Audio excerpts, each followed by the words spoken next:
Sidang jemaah-jemaah yang dirahmati Allah Subhanahu wa taala. Pertama dan yang paling utama tentu khatib ingin menyampaikan pesan takwa terkhusus bagi diri khatib pribadi dan umumnya untuk kita semua. Selalu disampaikan oleh khatib di atas mimbar bahwasanya bekal yang akan kita bawa menghadap Allah Subhanahu wa taala hanyalah ketakwaan kepada Allah Subhanahu wa taala. Salawat dan salam senantiasa kita sampaikan kepada junjungan kita Nabi besar Muhammad sallallahu alaihi wasallam, manusia mulia yang selalu dan senantiasa kita jadikan panutan, kita jadikan pedoman dalam kehidupan kita sehari-hari. Mudah-mudahan kecintaan kita kepada Rasulullah sallallahu alaihi wasallam tidak bertepuk sebelah tangan, tapi kecintaan itu nanti akan berbuah manis. Kita mendapatkan syafaat Rasulullah sallallahu alaihi wasallam. Hadirin sedang jemaah-jemaah yang dirahmati Allah Subhanahu wa taala.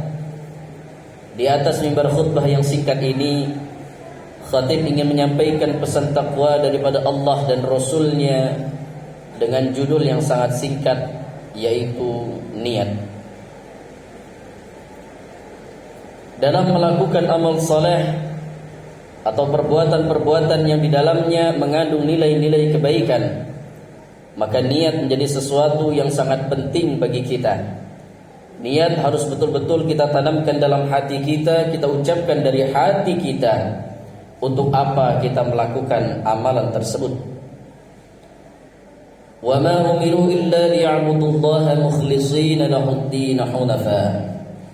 Allah sampaikan kepada kita dalam Quran surah Al-Bayyinah ayat 5 bahwasanya Allah Subhanahu wa taala tidak memerintahkan kita kecuali menyembah kepada Allah Subhanahu wa taala dengan penuh keikhlasan dan juga mengharapkan ridha Allah Subhanahu wa taala. Sehingga dalam hadisnya yang mulia Rasulullah sallallahu alaihi wasallam berpesan kepada kita sebagaimana dikutip oleh Imam An-Nawawi dalam kitabnya Arba'in An-Nawawi. An-Amiril Mu'minin, dari pemimpin kaum muslimin Abi Hafsah Umar bin Al-Khattab radhiyallahu an qala, dari Umar bin Al-Khattab beliau meriwayatkan hadis daripada Rasulullah sallallahu alaihi wasallam yaqul innamal a'malu binniyat wa innama likulli imri'in ma nawa. Bahwasanya segala amal yang kita lakukan adalah bergantung kepada niat, dan seseorang akan mendapatkan atas sesuatu yang sudah dia niatkan. Hadis ini cukup menjadi pelajaran bagi khatib pribadi dan kita semuanya, bahwasanya niat adalah sesuatu yang sangat penting untuk kita lakukan sebelum kita memulai ibadah khususnya. Salat rukun pertamanya adalah niat. Kemudian berwudu, maka rukun utamanya atau pertamanya adalah niat. Berpuasa juga tergantung dari niat. Menunaikan zakat rukun pertamanya pun juga harus niat. Segala amal saleh kita, baik ibadah mahdah ataupun ghairu mahdah, maka semuanya bergantung pada niat. Kemudian seseorang akan mendapatkan ganjaran, akan mendapatkan pahala sesuai dengan apa yang dia niatkan.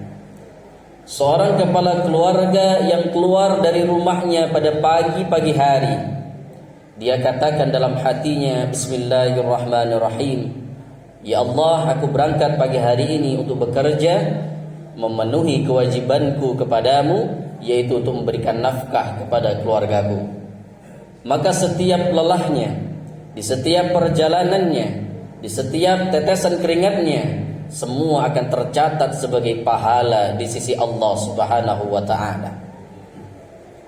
Seorang istri yang ketika di rumah dia niatkan dalam hatinya, Bismillahirrahmanirrahim, ya Allah, ku niatkan hari ini untuk melayani suamiku, ku berikan yang terbaik, ku masakkan masakan yang enak untuk ia bekerja.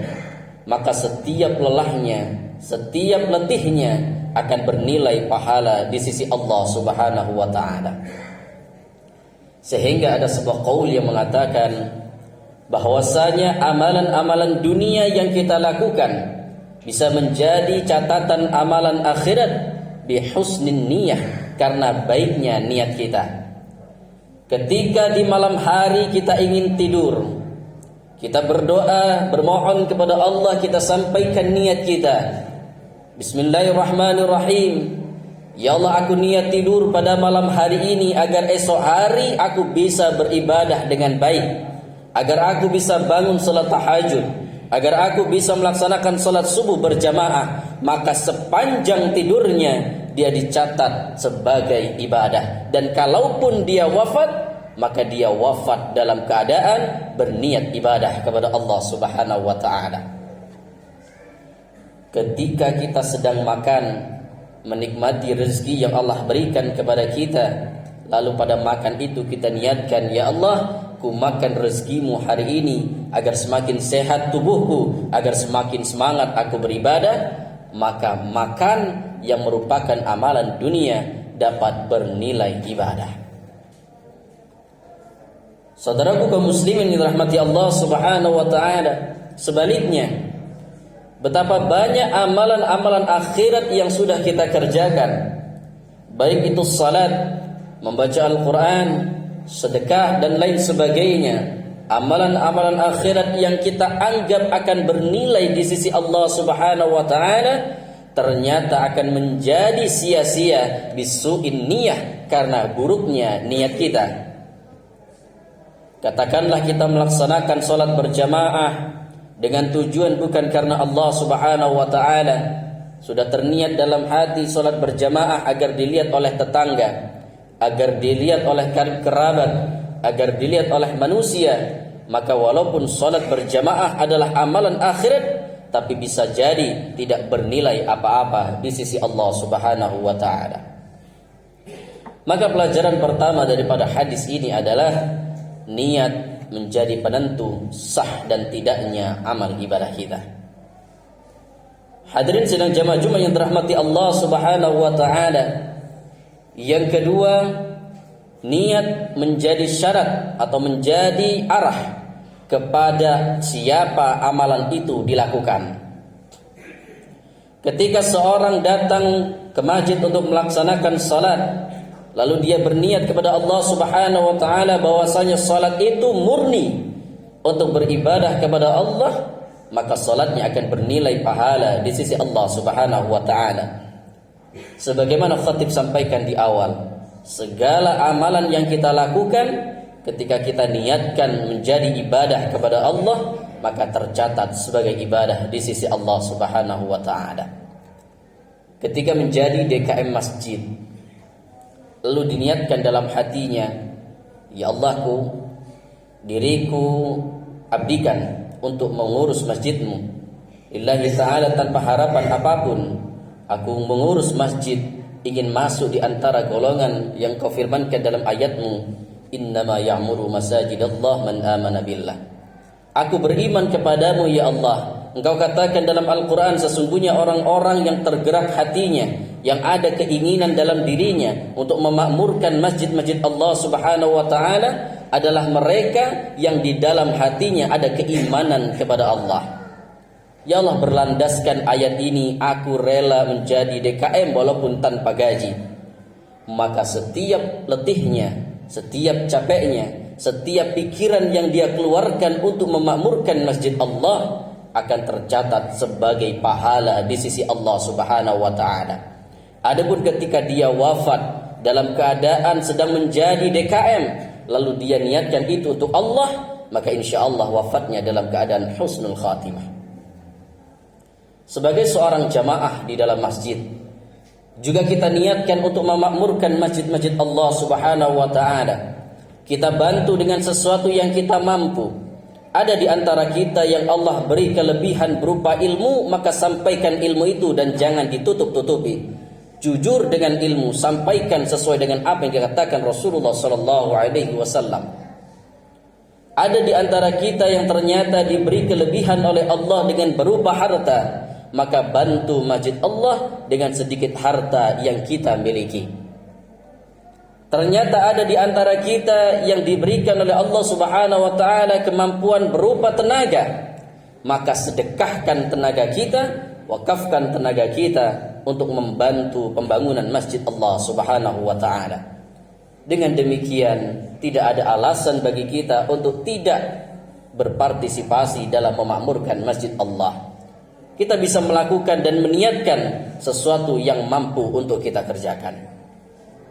Hadirin sidang jemaah Jumat yang dirahmati Allah Subhanahu wa taala. Kemudian pelajaran yang ketiga daripada hadis ini adalah tentang betapa pentingnya keikhlasan dalam beramal. Saudaraku yang dirahmati Allah, disampaikan oleh Imam Al-Ghazali, wal mukhlisuna fi khatarin wa mukhlisina fi khatarin. Orang-orang yang ikhlas, orang-orang yang sedang menata hatinya untuk ridha kepada Allah Subhanahu wa taala, maka dia dalam bahaya besar, dan bahaya besar itu adalah riya dan sum'ah. Bisa jadi amalan saleh yang kita lakukan sejak 20 tahun yang lalu akan hilang tanpa sisa di tahun ini, karena kita menyampaikan amal saleh itu dengan tujuan untuk dipuji oleh orang lain. Ada sum'ah, ada riya. Sum'ah adalah memperdengarkan kebaikan yang kita lakukan, menceritakan amal saleh yang sudah kita kerjakan kepada orang lain, sehingga orang lain akan memuji kita, dan itu adalah tujuannya. Sedangkan riya adalah kita beramal dan ditampakkan kepada orang lain dengan tujuan agar orang lain memuji kita. Keduanya sama, dapat menghapuskan pahala di sisi Allah Subhanahu wa taala, sebagaimana Allah ibaratkan debu yang berada di atas batu licin lalu tertimpa air hujan, maka tidak tersisa sama sekali. Maka keikhlasan itu perlu kita jaga, bukan hanya saat kita beramal, tapi sampai kita bertemu dengan Allah Subhanahu wa taala. Ikhlas harus betul-betul kita latih. Sebagaimana keikhlasan kita mengatakan dinding ini adalah putih, kita tanpa dipaksa, tanpa diminta, dengan sukarela kita mengatakan dinding berwarna putih, karena dinding itu memang berwarna putih. Dengan ikhlas kita mengatakan baju berwarna biru, tanpa paksaan, tanpa intimidasi. Kita ikhlas mengatakan baju ini berwarna biru karena memang dia berwarna biru. Sebagaimana kita beribadah kepada Allah Subhanahu wa taala, kita akan beribadah kepada Allah, melaksanakan salat dan lain sebagainya bukan karena ini dan itu. Bahkan sampai tingkatan yang paling tinggi, ketika kita beribadah kepada Allah bukan karena ingin surga, dan ketika kita menjauhi maksiat kepada Allah bukan karena takut kepada neraka, tapi semuanya murni karena menginginkan ridha Allah Subhanahu wa taala. Dan yang terakhir ini, marilah kita sama-sama menata hati kita, menata keikhlasan kita, dan melatih terus-menerus bagaimana hati kita bisa selalu melakukan apa yang disebut dengan ikhlas, yaitu menyelesaikan, menuntaskan segala hasrat duniawi, menghilangkan semuanya, menghilangkan nafsu, menghilangkan keinginan untuk dipuji oleh manusia, dan mutlak semuanya untuk Allah Subhanahu wa taala. Hadirin sidang jamaah Jumat yang dirahmati Allah, semoga khutbah ini bermanfaat untuk diri khatib pribadi dan kita semuanya. Mari dengan judul yang singkat ini kita jadikan pelajaran untuk kita semuanya. Jangan sampai setiap apa yang kita lakukan berlalu begitu saja. Maka kita awali segala amalan soleh kita atau perbuatan baik kita dengan mengucapkan Bismillahirrahmanirrahim. Berangkat kerja kita baca bismillah. Sedang berkumpul bersama keluarga membahagiakan anak istri kita baca bismillah. Sedang makan kita baca bismillah.